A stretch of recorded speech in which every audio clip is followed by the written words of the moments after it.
Hi, we're here at Borland Family Distribution Center, which houses Master Provisions, to talk to Roger Babik, the president of Master Provisions, and to find out what it is and how he got involved in this. Today on People of Northern Kentucky.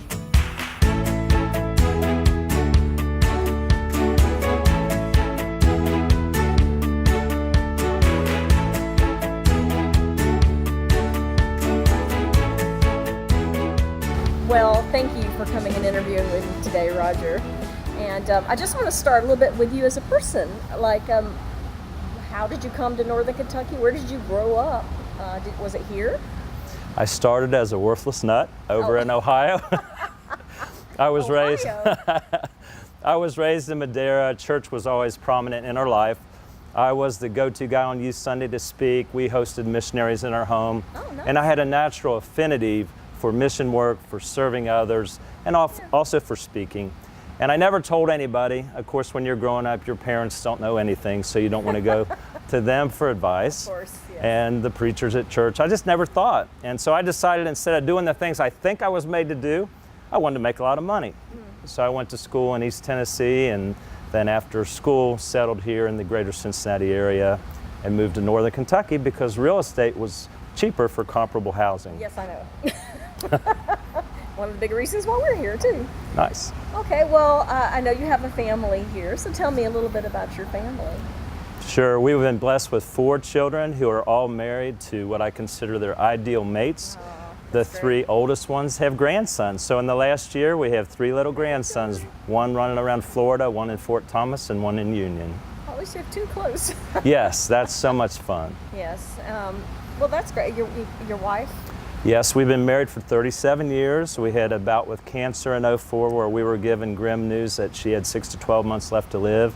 Wow. But God intervened, and about 4 months later, all the cancer was gone. So we're very grateful for God's hand of healing on her life. Definitely. Well, okay, so you told that you've always had this longing to do something special. And you said you wanted to make money. So how did you come to the point from, I'm going to make money, big time money, to this ministry/business here? Thanks for the great question, because I was at Cincinnati Bell very successful, but a friend named Joe Parker started a farming operation in Ukraine after the fall of communism. Saw tremendous despair and needs for clothing, for jobs, and they wanted to hear about Christ. He asked me to start a mission in '93. I said, Joe, I don't have time for that. I got 4 kids, I'm at Cincinnati Bell, working in the community. How could I start a mission to help people in Ukraine? He waited a year, asked me the same thing in April of '94. I said, Joe, nothing's changed. I was very stubborn, wasn't open to that God might be working, but he asked me to pray about that. And in April of '94, Tanya and I prayed, and what convinced me was the speaker at Cincinnati Bell who had climbed Mount Everest. Very inspirational. I was ready to train and do it with him. And he said, if you're made to do something else, you need to go do it, because Cincinnati Bell will be fine without you. Now, I'm not the smartest guy, but I'm thinking, he's supposed to be getting paid for a motivational speech, but really God was using him to speak to me that I was made to serve, to do missions, teaching, preaching. And I went back to Joe the next day in April of '94 and said, let's get it started. So a Cincinnati Bell motivational speaker got you out of Cincinnati Bell It was into a ministry. Exactly. Okay. And then, of course, when you start something as a volunteer, Joe handed me the idea and gave me the jobs to do, naming the organization, incorporating as a 501c3, doing the bylaws, how to collect the clothing, how to ship it, and all the things that entailed. So on top of a full-time job at Cincinnati Bell, dropping none of those responsibilities, Master Provisions was launched by June of '94. Thanks to a great wife who was so faithful and understanding, because I was working 2 full-time jobs, one as a volunteer and one at Cincinnati Bell. And God just made it work, is all I can say. And those next 2 years were a whirlwind. Wow. So Master Provisions, now where did it start? Like, I'm sure y'all didn't have this building at first. So how did it start?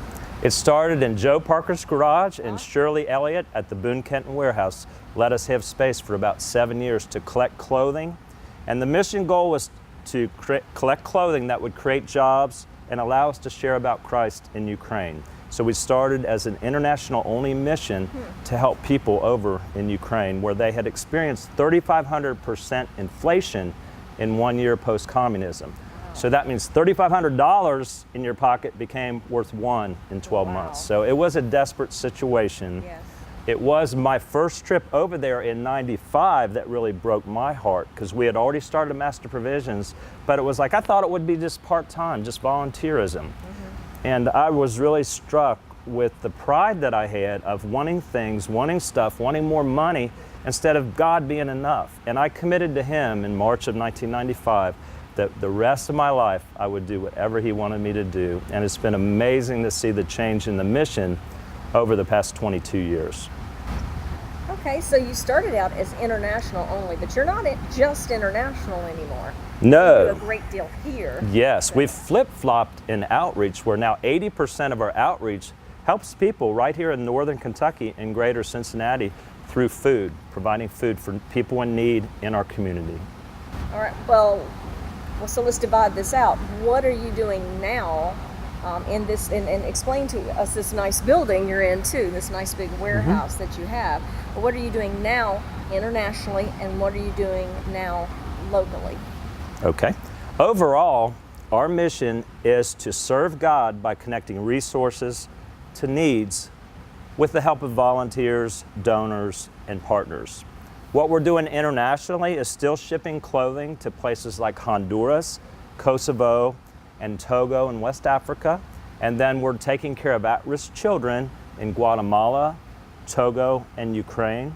And here in the United States, we're the second largest provider of food to help people that are hungry and face difficult lives. The 1 out of 6 people that doesn't have enough food, that has to make a decision. Am I going to pay insurance? Am I going to get gas in the car? Or am I going to try to feed my family? We're here to collect good food and get them to those people in need so that we can help fight hunger in our community. All right, well, let's dive a little deeper. You said, okay, you send clothes overseas. So does that go to some partners that you have that know how to hand it out overseas? Correct. They set up the equivalent of a Goodwill type thrift shop, where they can not only share the gospel, they can provide affordable clothing and then give clothing away to those who are the neediest of all. And it's their determination how the clothes are distributed. Just like on the local side, it's our partners' determination how the food is distributed. And none of this would happen without the generosity of the Cliff Borland family, where his widow, Pat Borland, made a transformational gift to our mission in 2010 so that we could buy and fix up this facility. And before she died, she gave us the gift in 2010. Before she died in 2012, she ironically said, please don't forget to take care of people in need in our community.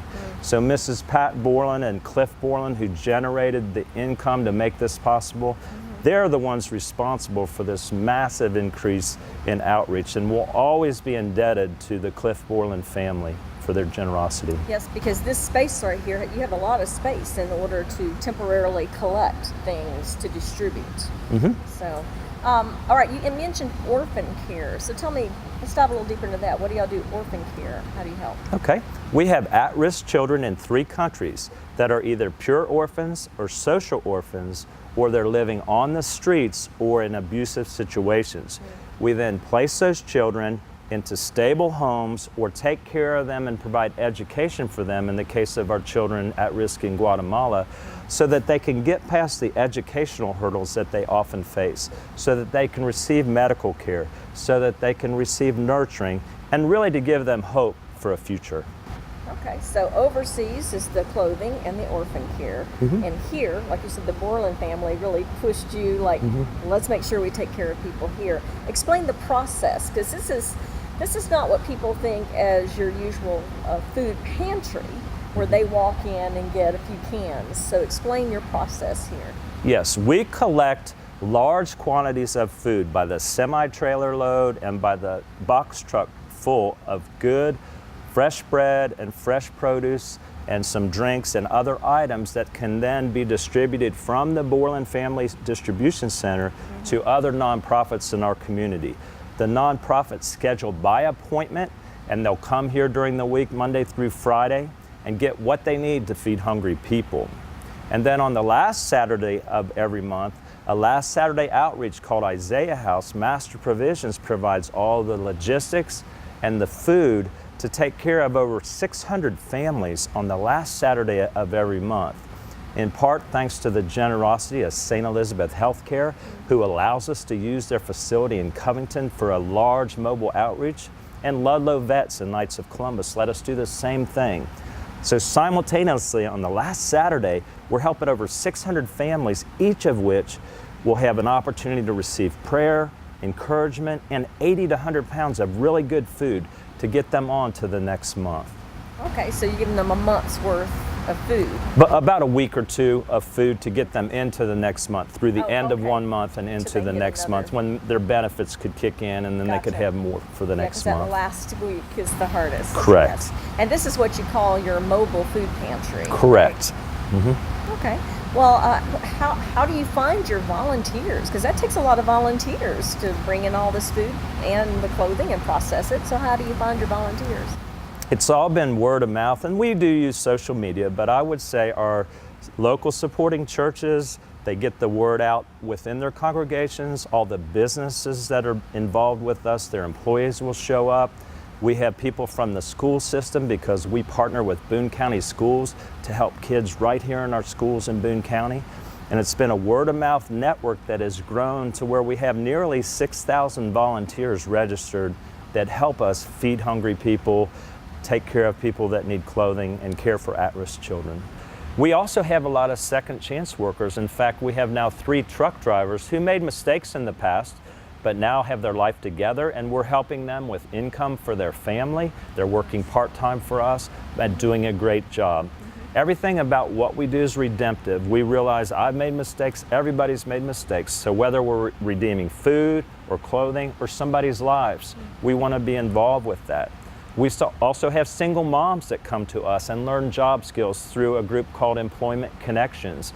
And we help students in the Boone County schools who have special needs and learning disabilities, where they'll come in here on Tuesdays and Fridays and learn job skills through their community work skills transition program. And we'll pair them with mentors, and they'll learn how to do things with their hands that require some cognitive ability, whether it might be inventorying or sorting or packaging or unpackaging. And we love Tuesdays and Fridays during the school year, when those students that have great value but have life obstacles, and we can build into their lives, and it's so much fun. Oh, that's great. So it's more than just food and clothing then, it's the people involved. Correct.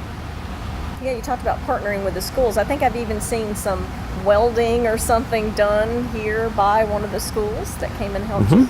Students at the Boone County Area Technical Center, they gave their time, and Lally Pipe and Tube, Tim Lally, provided steel to build the protective guardrail system that protects our cold storage unit and keeps that very expensive unit, from which funds were donated by people in the community, so that we can have fresh fruits and vegetables. But it was Boone County high school students from the 4 Boone County schools that did that welding project for us. Awesome. It makes them feel they've given back to their community also. And they did a good job too. That's great.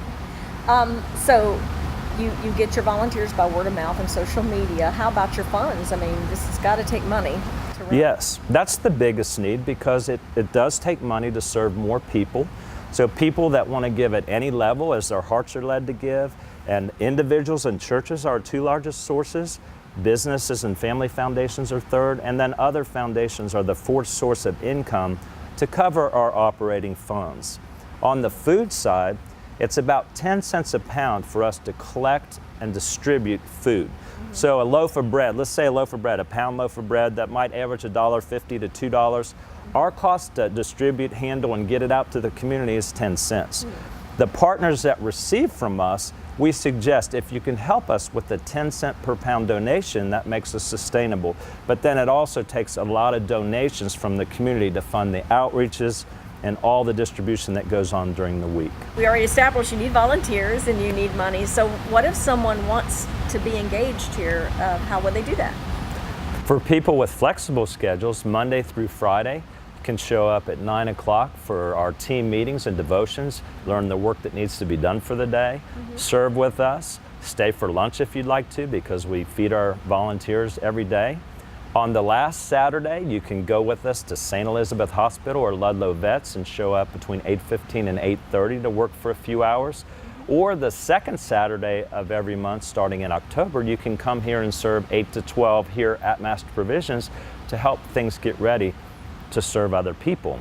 As far as donations, you can go on our website, masterprovisions.org, and hit the donate button. Our annual lunch is Thursday, November 9th at the Airport Marriott. We had 430 people last year. We want 500.